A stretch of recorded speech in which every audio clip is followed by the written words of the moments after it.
Gondpipri police ठाण्याच्या पथकानं 14 August रोजी गोंडपिंपरी परिसरात नाकाबंदी करून गोवंशाची अवैधरित्या वाहतूक करणाऱ्या बोलेरो पिकअप वाहनावर कारवाई केली. पथकाला मिळालेल्या गोपनीय माहितीच्या आधारे मौजा भनारहेट्टी गावाजवळ नाकाबंदी करण्यात आली. दरम्यान विठ्ठलवाडा मार्गे येणारे बोलेरो पिकअप वाहन संशयास्पदरित्या आढळून आल्यानं पोलिसांनी ते वाहन थांबवून तपासणी केली.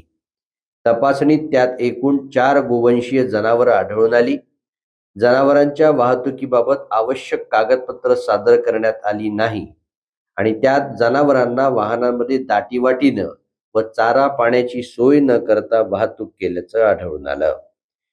या एकूण कारवाईत 4,90,000 किमतीचा मुद्देमाल जप्त करण्यात आला. बोलेरो पिकअप वाहनाचा चालक प्रफुल्ल राजाजी गद्दे, राहणार नांदगाव, तालुका मूल, जिल्हा चंद्रपूर, तसंच करण सुधाकर जाडे, वय वर्ष 23, राहणार चेक विठ्ठलवाडा, तालुका गोंडपिंपरी, जिल्हा चंद्रपूर यांच्या विरुद्ध महाराष्ट्र पशुसंरक्षण अधिनियम कलमान्वये गुन्हा दाखल करण्यात आला आहे. जप्त करण्यात आलेल्या गोवंश जनावरांना पुढील वैद्यकीय तपासणी करून सुरक्षित ठिकाणी देखभालीसाठी ठेवण्यात आला आहे.